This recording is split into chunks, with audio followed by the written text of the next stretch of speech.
Hi! Hello! నమస్తే అండి. నేను మీ లక్ష్మీ చౌదరిని. వెల్కమ్ టు మిస్టరీ మధురంలో తెలుగు ఆడియో స్టోరీస్. అక్షరాల విందం పార్ట్ 4తో మీ ముందుకి వచ్చేసాను. కథలోకి వెళ్ళే ముందు వీడియోకి లైక్స్, హైప్స్ ఇచ్చి కథని సపోర్ట్ చేయండి యార్. ఇక ఆలస్యం చేయకుండా కథలోకి వెళ్ళిపోదాం. మధ్యాహ్నం వరకు తోటలోనే కాలం గడిపేసి కడుపులో ఆకలి వేయడంతో ఇంటికి చేరుకుంటుంది అక్షర. కాళ్ళు చేతులు కడుక్కొని లోపలికి వచ్చి, మా అన్నం పెట్టు, ఆకలేస్తుంది అని అరుస్తుంది. నువ్వేమన్నా చిన్నపిల్లవా? నిలువు గాడిదలా పెరిగావు, పెట్టుకొని తినరాదు? ఇప్పటిదాకా పనిచేసి ఇప్పుడే నడుం వాల్చిన తనొచ్చి నీకు వడ్డించాలా అని అంటుంది అక్కడే ఉన్న సావిత్రమ్మ. నువ్వు వడ్డించు మరి, అసలు పనేమీ లేక ఆ నొప్పి ఈ నొప్పి అంటున్నావు అని వెటకారంగా అంటుంది అక్షర. నువ్వు మాత్రం చేయి కదిపితే కందిపోతుందన్నట్టు నీది నువ్వు వడ్డించుకొని కూడా తినకు. ఇప్పుడు మా అమ్మ నాకు వడ్డిస్తే నీకొచ్చిన నష్టమేంటి ముసలే? ప్రతి దాంట్లో దూరతావు అని డైనింగ్ టేబుల్ దగ్గర కూర్చొని ప్లేట్లో అన్నం వడ్డించుకుంటూ, ఎక్కడో అమెరికాలో మనవడికి అవార్డు వస్తే ఇక్కడ ఇన్ని స్పెషల్స్ మా అమ్మతో చేయించావా? మా అమ్మని ఖాళీగా ఉండనివ్వవు కదా నువ్వు అని టేబుల్ మీద ఉన్న ఐటమ్స్ అన్నీ చూసి అడుగుతుంది. ఎప్పుడైనా ఏమైనా చేయించుకుందామన్నా నువ్వెలాగూ ఏమీ సాధించవు కదా, అందుకే నా మనవడు సాధించిన దానికి ఇక్కడ సెలబ్రేట్ చేసుకుంటున్నా. ఎందుకు నీ మనవడిని టికెట్లు బుక్ చేయమనకూడదు? హాయిగా అమెరికా వెళ్ళి మనవడితో డాన్స్ వేద్దువు. నాకు కూడా నీ గోల తప్పిద్ది కొన్నాళ్ళు. నేను వెళ్ళనవసరం లేదు. ఇంకో నెలలో మన ఊర్లో గుళ్ళో కళ్యాణం ఉంది, మర్చిపోయావా? వాళ్ళే వస్తారు. ఓ, ఇంకో నెలలో అరగుండు వస్తాడు కదా ఇక్కడికి అంటుంది అక్షర. ఇంకోసారి నా మనవడిని అలా పిలిచావంటే నీకు అరగుండు చేయిస్తాను అక్షర. నా ఇష్టం, అలాగే పిలుస్తాను. ఏ, నీ మనవడు నన్ను అక్కుపక్షి అన్నప్పుడు నీ మనవడికి ఎందుకు చెప్పడం లేదు? నేను నీ మనవడిని అంటే మాత్రం పౌరుషం వచ్చేస్తుంది. నేను అలాగే పిలుస్తాను. అది మా మామయ్య గారి పేరు, నా మనవడికి పెట్టుకున్నాం. నువ్వు అలా పేరు మార్చి పిలిస్తే ఆయన్ని అవమానించినట్టు తెలుసా? అంత లేదే ముసలి. నేనేమి ఆయనని అనడం లేదుగా. ఇప్పుడు ఆ పేరు పెట్టుకున్న నీ మనవడిని అంటున్నా. అరగుండు అరగుండు అరగుండు. నన్ను ఇరిటేట్ చేస్తే అలాగే పిలుస్తాను నీ మనవడిని. చూడు, నీ మనవడు వచ్చాక వాడితో కలిసి ఎక్కువ తక్కువ చేసావనుకో, ఈసారి మాత్రం నిజంగానే నీకు పాడి కట్టించేస్తా అంటూ తినడం అయిపోవడంతో ప్లేట్ తీసుకొని వెళ్ళి షింక్లో వేసి చేయి కడుక్కొని వస్తుంది బయటికి. సోఫాలో కూర్చొని ఇన్స్టాలో రీల్స్ చూస్తున్న అక్షరని చూస్తూ, ఎలా అయినా ఈసారి మీ ఇద్దరికి పెళ్లి చేసేయాలి అని మనసులో అనుకుంటుంది సావిత్రమ్మ. అక్షర వైపే చూస్తూ దీర్ఘంగా ఆలోచిస్తున్న సావిత్రమ్మని చూసి, ఏంటే ముసలే, నాకంత దిష్టి పెడుతున్నావు అని ఫోన్లో నుండి తలెత్తి సావిత్రమ్మని చూస్తూ అడుగుతుంది అక్షర. నీకు దిష్టి పెట్టడానికి నిన్నేమైనా నేను ఇప్పుడే చూస్తున్నానా? పుట్టినప్పటి నుంచి చూస్తూనే ఉన్నా. మరెందుకు నన్నే మీడిగుడ్లు వేసుకుని అలా చూస్తున్నావు? ఇంకా ఏమైనా క్లాస్ పీగడానికి బ్యాలెన్స్ మిగిలిపోయిందా? నీకు చెప్పిన ఒకటే, ఆ గోడలకి చెప్పిన ఒకటే అని అంటుంది సావిత్రమ్మ.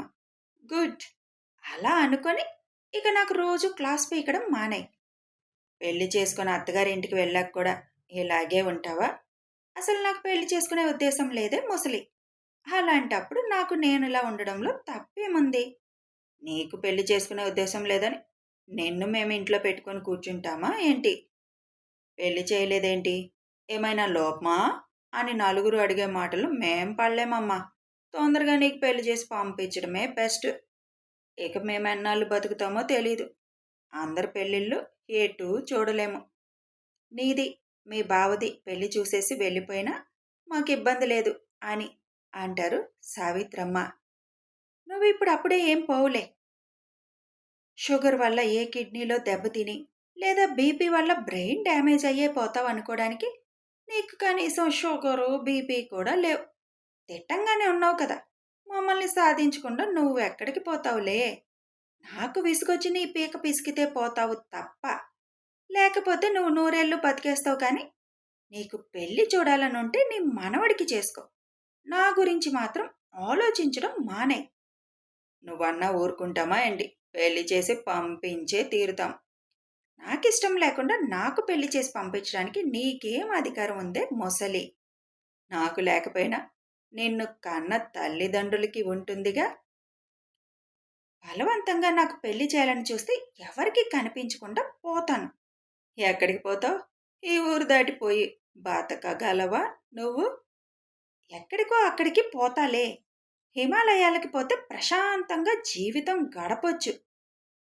నిన్ను చూస్తుంటే ఒక్కోసారి భయమేస్తుంది అక్షర అంటారు సావిత్రమ్మ. వామ్మో! నీకే? నన్ను చూస్తే భయమేసేది. జోకులెయ్యకే ముసలి. ఆ భయం ఉంటే నన్ను రోజు సాధించుకు తినవులే కాని ఇంకో మాట చెప్పు ముసలి. తెలివితేటలు పుష్కలంగా ఉన్నాయి. కానీ చదువు రావట్లేదని చెప్పావు. ఏదైనా చూడగానే పట్టేస్తావు. కానీ వాటి మీద ఇంట్రెస్ట్ చూపించవు. ఇంటి పని అంతా వచ్చు. కానీ ఇంటి పని చేయడానికి ఇష్టపడవు. రాని వంట లేదు. కానీ పొయ్యి దగ్గరికి వెళ్ళవు.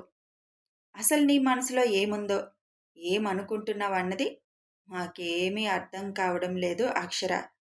ఇప్పుడు నన్ను అర్థం చేసుకొని నువ్వేం సాధించాలి? నీకు నేను అర్థం అవ్వకపోతే వచ్చే నష్టమేం లేదు కానీ ఓ బుర్ర బద్దలు కొట్టుకోకు. రేపేదైనా దేశం వెళ్ళాలంటే ఇంగ్లీష్ రావాలి కదా అక్షర. ఆ ట్యూషన్కి ఏదో వెళ్ళి నేర్చుకోవచ్చు కదా. నాకు ఇంగ్లీష్ వచ్చు కదా ముసలి. బతకడానికి కావలసిన ఇంగ్లీషు వచ్చులే. ఏం ఇంగ్లీష్ అది? సారీ, థ్యాంక్స్, హల్లో ఇదేనా నీకొచ్చిన ఆ 3 ముక్కల ఇంగ్లీషు? చూడు సావి, మరీ నన్ను అంత తక్కువ అంచనా వేయకు. నేను 10వ తరగతి వరకు చదివాను.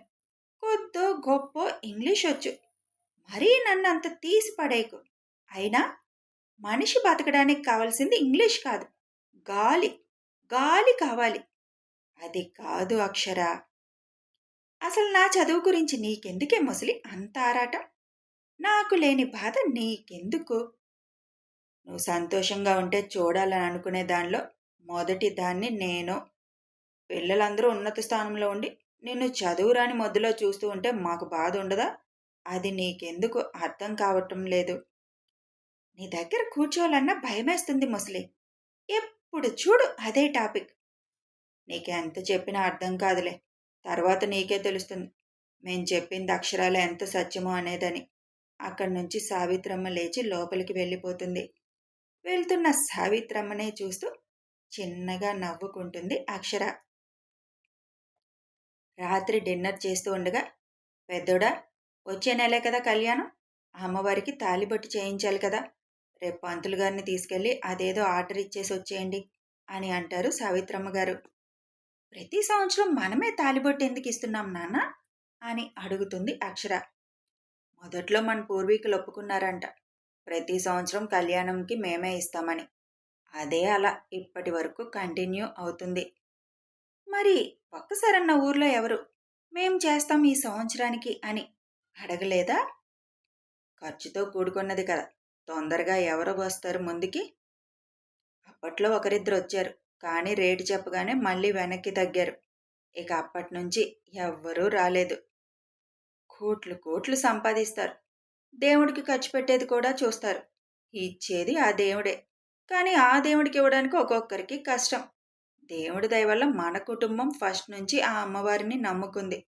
మనకెప్పుడు ఏ లోటు రానివ్వలేదు అమ్మవారు.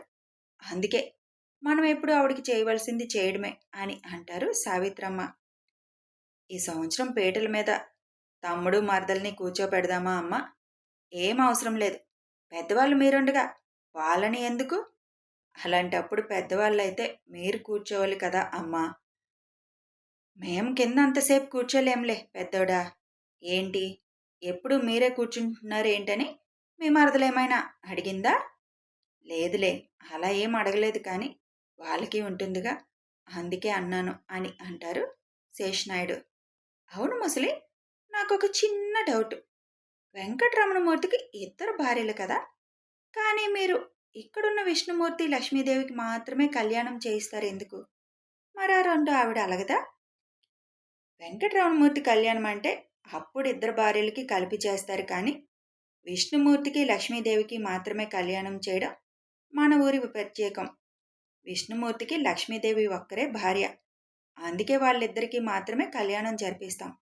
ఆయన లోక కళ్యాణం కోసం ఎత్తిన అవతారాలు మిగిలినవి. అందుకే కదా ఆ కళ్యాణం చూడ్డానికి ఎక్కడెక్కడి నుంచో జనాలొస్తారు. ఇలా ఎక్కడా జరగదు కళ్యాణం. ఆ మహావిష్ణువు, లక్ష్మీదేవి కళ్యాణం చూడడమే మహాభాగ్యం. కానీ మనకు అందులో పాలు పంచుకునే అవకాశం కూడా వచ్చింది అంటారు సావిత్రమ్మ గారు. మీకు కూడా పూర్తిగా చరిత్ర ఏంటో తెలీదు. పూర్వం నుంచి చేస్తున్నారు కాబట్టి అది కంటిన్యూ చేస్తున్నారు అని చెప్పండి ముసలి. పోనీ నువ్వు తెలుసుకోరాదు దాని చరిత్ర ఏంటో అని అంటారు సావిత్రమ్మ గారు. నాకంత ఇంట్రెస్ట్ లేదులే అని తినడం అయిపోవడంతో అక్కడి నుంచి లేచి వెళ్ళిపోతుంది అక్షర. ఇంకా అక్షర పెళ్లి గురించి మనం ఆలోచించాలి పెద్దోడా. 22 ఏళ్ళొచ్చాయి అని అంటారు సావిత్రమ్మ గారు. ఆల్రెడీ శాస్త్రి గారికి చెప్పానమ్మా. మంచి సంబంధం ఏమైనా ఉంటే చెప్పమని. అదేంట్రా? అరవింద్కి అక్షర్కి చేస్తే బాగుంటుందని కదా మనం అనుకున్నది. మనం కాదమ్మా, నువ్వు మాత్రమే అనుకున్నావు. అయినా వాళ్ళిద్దరికీ పొంతన కుదరదులే. అనుకోవడం కూడా వేస్ట్. ఇద్దరికీ ఒకరంటే ఒకరికి పడదు. పైగా వాడిప్పుడు పెద్ద బిజినెస్ మ్యాన్ కూడా అయ్యాడు. అక్షర చూస్తే చదువు లేదు. అనవసరంగా అనుకోవడం కూడా వేస్ట్. అక్షరకి తగ్గవాడిని ఎవరినో ఇక్కడే చూడడం బెస్ట్ అని శేషు గారు అంటారు. అది కాదు పెద్దోడా, ఒకసారి అడిగి చూస్తే తప్పేముంది? వద్దమ్మా, ఈ విషయంలో నీకు ఎదురు చెప్తున్నానని నువ్వేమనుకోవద్దు. వాడికి చదువుకున్న వాళ్ళంటేనే ఇష్టం. అయినా మనం కూడా ఆలోచించాలి కదా. వాడు అంత పెద్ద బిజినెస్ చేస్తున్నప్పుడు, పైగా అమెరికాలో ఉన్నప్పుడు వాడి పక్కన నిలబడే అమ్మాయి ఎలా ఉండాలి అంటారా ఆయన. మన అక్షరాకి ఏం తక్కువరా? వాడికి తగ్గ ఎత్తు, రంగు, రూపంలో ఏమీ తీసిపోదు. అవన్నీ ఉన్నా వాడు కోరుకునే చదువు లేదు కదా మన అక్షర్లో. నువ్వు అడిగితే నీ మాట కోసమో మొహమాటంగానో ఒప్పుకున్నా తర్వాత ఇద్దరూ బాధపడాల్సి వస్తుంది. వాడికి తగ్గ జోడీని వాడే వెతుక్కుంటాళ్లే. అయినా వాళ్ళిద్దరికి ఒక్క క్షణం కూడా పడదు, చూస్తున్నావు కదా. కాబట్టి నువ్వు ఎక్కువ ఆశ పెట్టుకోకమ్మా. అరవింద్ని నువ్వు అడగొద్దు కూడా. నువ్వు అడిగి వాడు కాదు అంటే మళ్ళీ బాధపడతావు. అయినా నువ్వైనా ఆలోచించు. పెద్ద చదువులు చదువుకొని పరాయి దేశంలో తనకంటూ ఒక స్థానాన్ని సంపాదించుకున్నవాడు పల్లెటూరికి మాత్రమే పరిమితమై చదువు లేకుండా ఉన్న మన అమ్మాయిని పెళ్లి చేసుకోమంటే ఏమైనా పద్ధతిగా ఉంటుందా? అమ్మాయి కోసం వాడిని ఇబ్బంది పెట్టడం అవసరమా? తెలిసి కూడా తప్పు చేయడం తప్పే కదా అమ్మా అని తినడం అయిపోవడంతో అక్కడి నుంచి లేచి వెళ్ళిపోతారు శేషు నాయుడు గారు. మీరెలా అనుకున్నా, వద్దు అనుకున్నా ఈ పెళ్ళి జరగాలి శేషు. నేనేదో నా మనవడు నా మనవరాలికి పెళ్లి చేయాలని అనుకుని ఈ పెళ్లి జరగాలని కోరికతో పెళ్లి చేయాలి అనుకోవడం లేదు. వాళ్ళిద్దరికీ ఒకరంటే ఒకరికి ఇష్టం లేకపోయినా కష్టమైనా ఈ పెళ్ళైతే జరగాలి అని మనసులో అనుకుంటారు సావిత్రమ్మ. ఆఫీస్కి రెడీ అయి కిందకి వచ్చిన అరవింద్ని చూసి, ఇంత ఉదయాన్నే రెడీ అయిపోయి వెళ్తున్నావేంటి అరవింద్ అని అడుగుతారు దేవి గారు. ఇవాళ క్లయింట్స్తో మీటింగ్ ఉందమ్మా. వాళ్ళు వచ్చేలోపు నా వర్క్ ఫినిష్ చేసుకోవాలి. మళ్ళీ ఈవినింగ్ పార్టీ అరేంజ్ చేశారు కదా స్టాఫ్. మధ్యాహ్నం నుంచి వాళ్ళు వర్క్ మానేసి ఆ అరేంజ్మెంట్స్లో ఉంటామన్నారు. అందుకే ఇవాళ ఆఫీస్ ఒక 2 అవర్స్ ముందు స్టార్ట్ అయిపోతుంది అని అంటాడు అరవింద్. మా నాయనే, పాపం స్టాఫ్ నీకేదో అవార్డు వచ్చిందని సంతోషంతో పార్టీ అరేంజ్ చేస్తే మధ్యాహ్నం నుంచి వాళ్ళు వర్క్ చేయరని ఉదయం 2 గంటల ముందే రమ్మన్నావా? పాపం వాళ్ళకి తల తిరిగిపోయి ఉంటుందిగా తమరిచ్చిన ఈ ఆఫర్కి అని నవ్వుతూ అడుగుతారు ధర్మాగారు. వాళ్ళు అలా వస్తామంటేనే నేను ఈ పార్టీ ఒప్పుకున్నానులే ధర్మాగారు. ఎల్లుండి సబ్మిట్ చేయాల్సిన ఒక ప్రాజెక్ట్ ఉంది. అసలు నేను పార్టీ వద్దని అన్నాను. ప్రాజెక్ట్ అయిపోయాక పెట్టుకుందామని కూడా అన్నాను. కానీ వాళ్ళే ఈరోజే పెట్టాలని పట్టుపట్టారు. దానికి కారణం ఇంకోటి ఉందిలే. అక్కడికి వచ్చాక మీకు తెలుస్తుంది. సరే నేను బయలుదేరుతానని అరవింద్ స్టార్ట్ అవుతుంటే, బ్రేక్ఫాస్ట్ చేసి వెళ్ళు నాన్న అని అంటారు దేవిగారు. ఇంత ఉదయాన్నే నా వల్ల కాదులేమా అని వెళ్ళబోతుండగా, హాయ్ అరవింద్ అనుకుంటూ లోపలికి పరుగునొచ్చి అరవింద్ని హత్తుకుంటుంది 23 ఏళ్ల అమ్మాయి. కథ కొనసాగుతుంది. మరి ఈ పాప ఎవరు అరవింద్ని డైరెక్ట్గా హత్తుకుంది? అతని రియాక్షన్ ఏంటి? సావిత్రమ్మ గారు ఎందుకు ఎలా అయినా వాళ్ళిద్దరికీ పెళ్లి చేయాలి అనుకుంటున్నారు.